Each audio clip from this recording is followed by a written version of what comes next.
In this week's drive, we see the new Williams on track, burn rubber in Ducati's backyard, take a tumble with Max and Troy, and head backwards to a new future. All this and more in this week's Drive.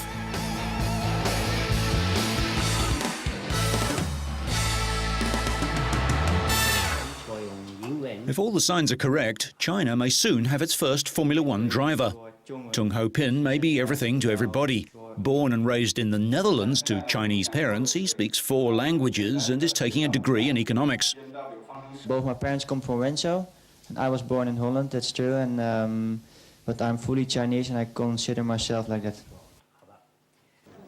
As a reward for taking the 2003 Formula BMW Asia title in Beijing's Golden Port Auto Garden, Tung became the first ever Chinese driver to test a Formula One car when Williams put him out on the Jerez circuit in Spain. His visit back to China created excitement in the local media now that Tung Ho-pin may be on the fast track to a full ride in Formula One. This hasn't been lost on the confident Tung, who seems eager to move on after capturing the BMW title. I want to be in Formula One as soon as possible, of course, and we'll try to do everything to get closer to the Formula One. I don't think I will race again in Formula BMW Asia Series. Tung's manager Bert Winkler says he's not surprised by all the hype around the young driver, who had a satisfactory test with Williams. One of the other things what is really good of Ho-pin is that he is really honest to himself, but also to the other people. Everybody can make a mistake, especially in Formula One. Everybody is looking on you. Everybody knows, yeah, okay, he did that wrong, but he knows already from himself that I made a mistake. Next time it will not happen again. He's following some simple advice to avoid the pressures from the hopes of 1 billion people. Try to stay calm and relaxed and just do your job and let's concentrate on racing. China's entry into Formula One comes with the inaugural Shanghai Grand Prix next September.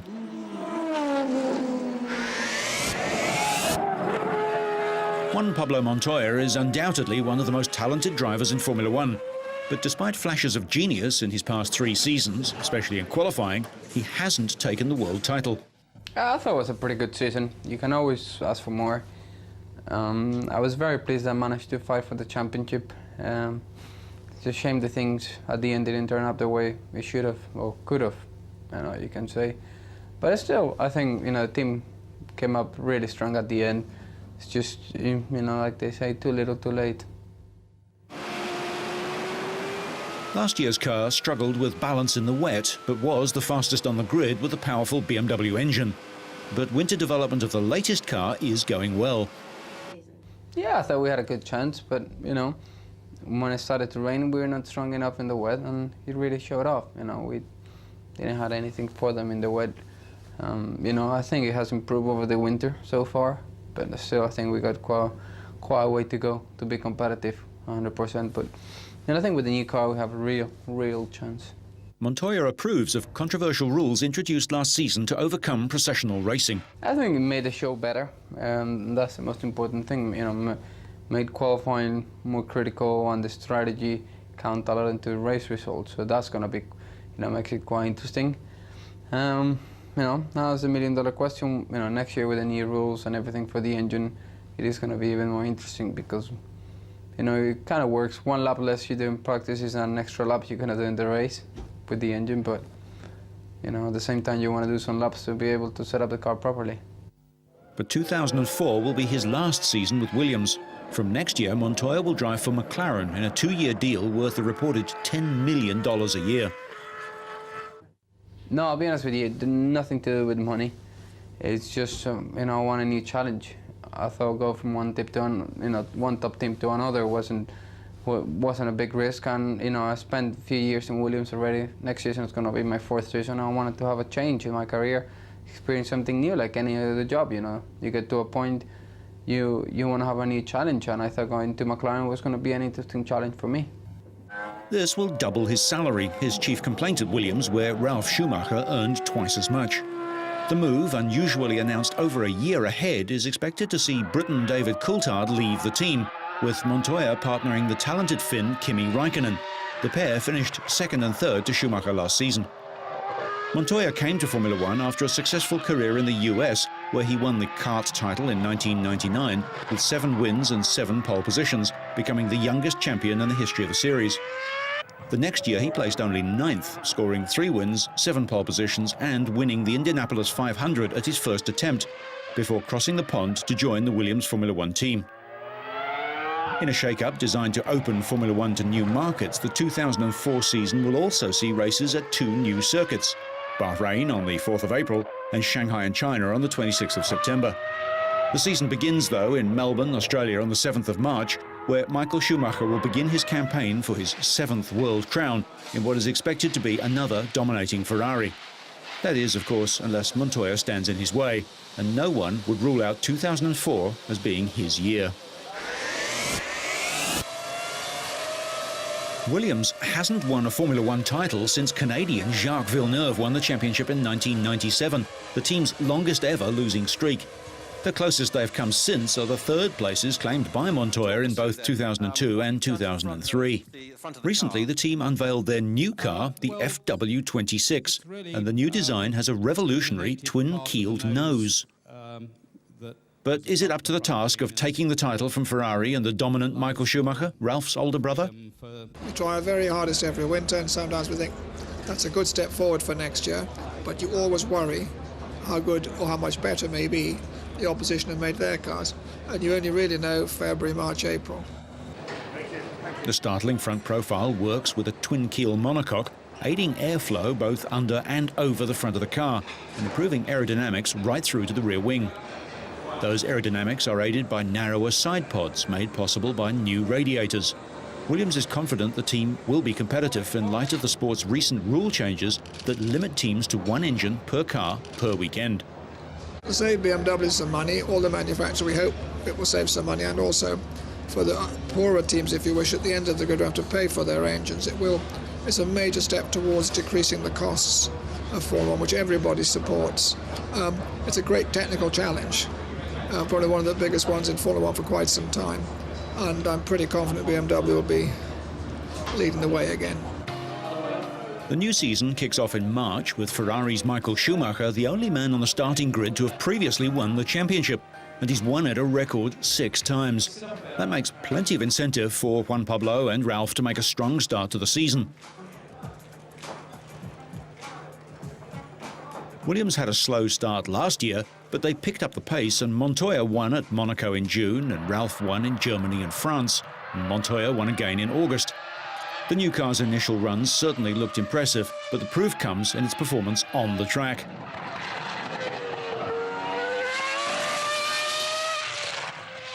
The drivers' reactions to the first tests were predictably positive.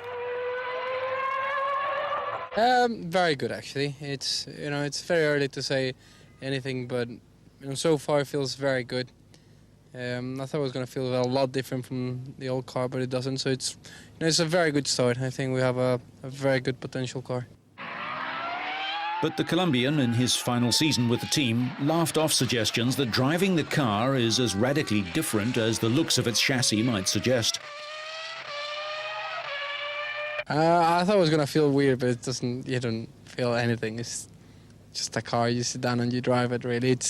I think I got to say thanks to Williams. They've done a fantastic job with the car, and I think it's very promising. The team spent 7 days testing the new car at Jerez.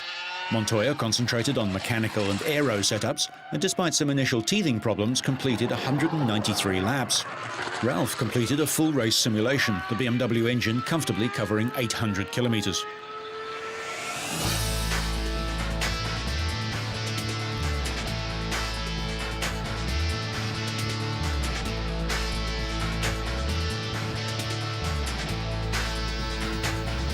The Valencia circuit in Spain was the venue as Team Ducati conducted some important testing ahead of the 2004 season. Not content just to sit on their laurels, the Italian MotoGP outfit looked determined to improve on the success of its maiden year, where all expectations were exceeded as the team brushed aside almost all the opposition. It went pretty well and much better than our expectation. For me, I believe we could fight for the podium in the second half of the season. So we got much more than that. We got pole position, first rows, win, podiums. The only thing, maybe, it's difficult for people to understand how we didn't. I mean, it could be better to sort out the result in a different order to be perfect, but it's good. It's much better than what we expected. Those results included 3 pole positions, 6 podium finishes between Loris Capirossi and Troy Bayliss, and 1 stunning victory. That maiden victory by Capirossi came courtesy of a mistake by world champion Valentino Rossi when he won the Catalan Grand Prix in Barcelona in June. Yeah, it's unbelievable, you know, because especially nobody expect this, and I win my last race in Mugello in 2000. And for sure to win again in MotoGP, especially with Ducati, is unbelievable, you know. It's like the dream for me. Ducati are hoping that 2004 is also the stuff that dreams are made of, but the team is fully aware that their rivals are trying to be just as prepared as they will be. I guess people expect more, and I will, obviously, myself. Doesn't matter how much pressure people put on you, that's not going to make any difference, you know. But, you know, sometimes I ride better under pressure, so maybe it could be good for me. But I really do think next year will be better because I'll know all the tracks, I'll have some experience with this bike, and also just the paddock in general. Ducati have kept the same lineup from 2003. Former World 125 and 250 World Champion Capirossi's teammate, Troy Bayliss, is a double World Superbike champion, and in his first year in MotoGP, he finished 3rd in Spain and the Netherlands to claim 6th place overall in the riders' standings. Ducati also have current World Superbike champion Neil Hodgson and his teammate Ruben Zaus. We are working hard. The bike has improved a lot, and I'm very happy. We know the 2004 season will be difficult, but we have different goals this year because we have more experience, and our objective is to be protagonists. We will see. Capirossi finished the season in 4th place behind countryman Max Biaggi, runner-up Sete Gibernau, and the dominant champion Valentino Rossi, all of whom riding Hondas. The race I won in Barcelona was a fantastic moment. To have won a Grand Prix in the Ducati's first season, it is even more fantastic because it was a victory by an Italian riding an Italian bike. So to have achieved this, it was almost like a dream. The small team humiliated the bigger, more experienced factory squads from Suzuki and Kawasaki and gave the Yamaha team a wake-up call too. The 16-race season gets underway in Velkom in South Africa in April. The 28th Bologna Motor Show attracted a huge crowd to see more than 90 product previews. Motoring fans attended in droves with a total of 1,200,780 visitors, up 6.5% on last year. Interestingly, the number of female visitors rose from 13% of the total in 2002 to 18% this year, 1 woman to every 6 men. The arena was the venue for spectacular displays, with spectators packing the grandstands throughout the motor show. In the 9 days of competition, a total of 40 races, competitions and displays involved approximately 300 riders and drivers. On the 3rd day, visitors were treated to a series of supermotard races featuring MotoGP and World Superbike stars, as well as the world's top riders from the hybrid class of racing. The first race, over 20 intense laps, was won by Carlos Checa. The Spaniard, riding a Yamaha 450, finished in front of Troy Bayliss on a VOR 450 and Loris Capirossi. Max Biaggi came 6th on a Honda 450. 250 world champ Manuel Poggiali couldn't start on Aprilia's radical 77-degree V-twin 450 thanks to a broken throttle cable. This new engine is likely to be seen in many new racing Aprilias, including desert races and even motocross. In all the races there was action aplenty as riders pushed too hard, but no injuries were recorded. In the race for regular supermotard riders, things went all wrong on the last lap for the leader, Belgian Eddie Seal, who dropped his Husqvarna, handing the win to Pignotti on his Honda 450 ahead of Delapine and Seal.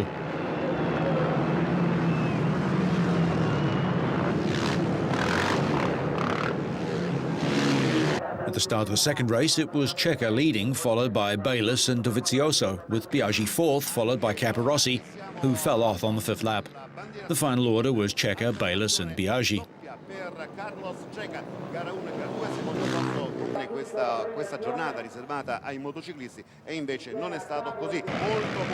Late in the day, Max finally managed to win a race, holding off a determined Checa and Bayliss, the Romans celebrating in the time-honoured way.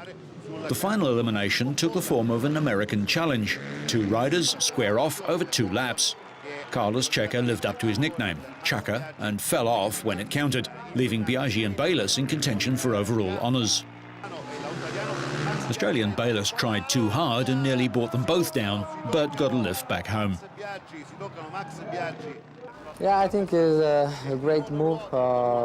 It's a great manufacturer, and I'm quite happy and satisfied already for 2003, and my biggest hope is for 2004, so it's a big challenge. I think I have a great chance, you know, after being a client rider for 2003, now I'm back to be like a factory rider in 2004. I think I have a big chance, so I'm looking forward. You know, Colin is a great rider. He proved his ability last year also. He's been champion at Superbike. And I think in 2004 it will be strong. But for the final, you know, I believe more Rossi and G. Bernard will be the most challenged for 2004. Superbike chap Neil Hodgson showed off the latest version of the 999 Ducati, and he was asked about the upcoming move to MotoGP.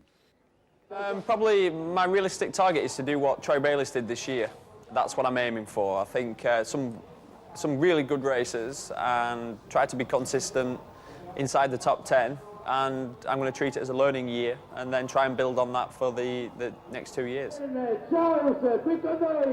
I know it's going to be difficult. I mean, I'm a realist and I understand how the competition is extremely strong, so it will be difficult, but racing's difficult, you know, and I'm riding a bike good now, and I believe that I'm capable of being a contender.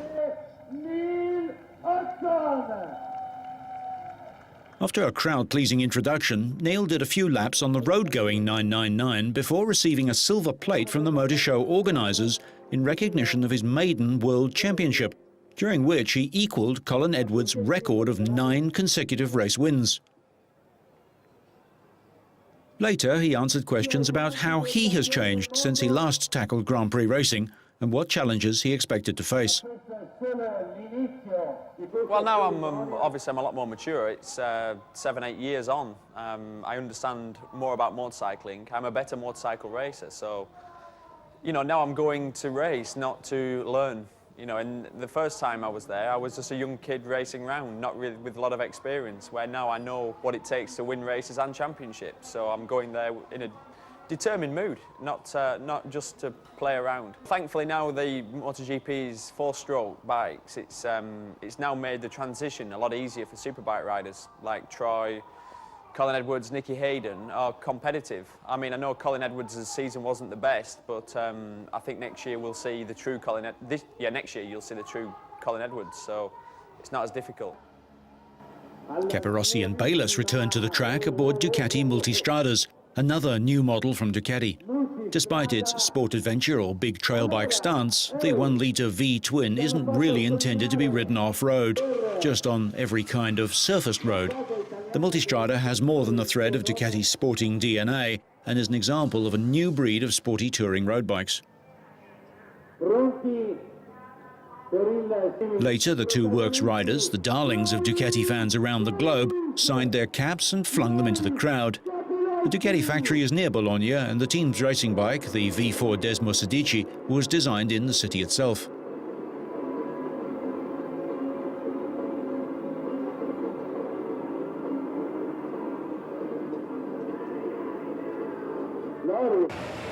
Elsewhere, potential customers were encouraged to try out slightly less exotic machinery.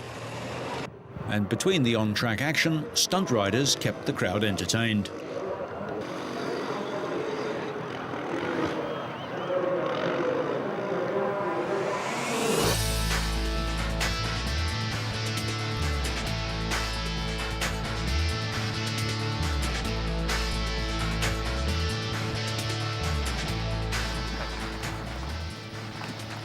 Good evening, ladies and gentlemen.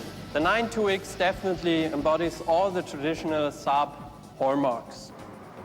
You have the advanced driving dynamics, turbocharged engines, sporty and dynamic design, hatchback versatility, and for the first time in Saab's history, you have all-wheel drive. If you've a feeling you've seen this car somewhere before, let me give you a hint. Think Subaru. Think Impreza hatchback. The Swedish carmaker Saab is owned by General Motors, who have a very strong working alliance with Subaru, part of Fuji Heavy Industries in Japan. The new small Saab represents a blatant piece of badge engineering, altering a few bits of trim and sticking a different badge on it. It's not uncommon, and history is littered with examples ranging from the near-identical Rolls-Royce and Bentley models down to the humblest mass-produced runabouts. Saab's 92X will have gone from design approval to showroom floor in under 18 months. So they haven't had enough time to do more than modify the nose and grille, stick on different front and rear light clusters, perhaps move the ignition key to Saab's traditional spot on the console, and smarten up the interior. I would say the uniqueness of the car for me is that it gives you a wagon-like versatility, but it doesn't look like a wagon. Perhaps that's unique to Saab, but the rest of the world has had hatchback versatility for upwards of 30 years. The interior does look a little upmarket from the normal Subaru fare, but Saab buyers generally expect a bit more wood trim and a bit less silver plastic. Perhaps the intention is to attract a more youthful buyer to the Saab brand, hence the turbocharged engine and four-wheel drive. Proving that the car really is a rebadged Subaru, that engine is a trademark Flat 4, a design not seen before in a real Saab. Saab have built their reputation on building quirky performance cars with an underlying extremely high safety level. Interestingly, the 92X has a moonroof, a glass panel in the roof, something which Subaru resisted fitting because it might compromise the structural rigidity of the car's monocoque, an engineer's way of saying that the stiffness and strength of the car's shell would be lost, not good from a safety point of view. However, it seems things are all go, go, go over at Saab. Saab is launching more cars in the next 2.5 years than we've launched in the previous 15 years. So we're in a very prolific period of new product introductions. And finally, a couple in India's northern Punjab is promoting peace between India and Pakistan in a unique manner. Harbrit and his wife Krishna drive their car everywhere they go in reverse gear. The car has had some modifications, such as having headlights and a radiator built into the back and having the headlamps replaced with taillights. The duo, also known as the reverse couple, reached the northern Wagah border post, driving all the way in reverse gear from Hossainiwala border town. The car, decorated with Indian and Pakistani flags, is meant to promote peace between the neighbouring countries, and the Asian record holder for reverse driving described his mission as the need of the hour. This is a peace mission, and I am an Asian record holder, but I felt that I had to do something for my country. So I did this reverse driving. I wanted to send a message of peace. Today the situation is such that peace is necessary, so this thing became most important for me. Harbrit drove at a speed of 85 kilometres an hour, but he wants to perfect the art by driving at 100 kilometres an hour.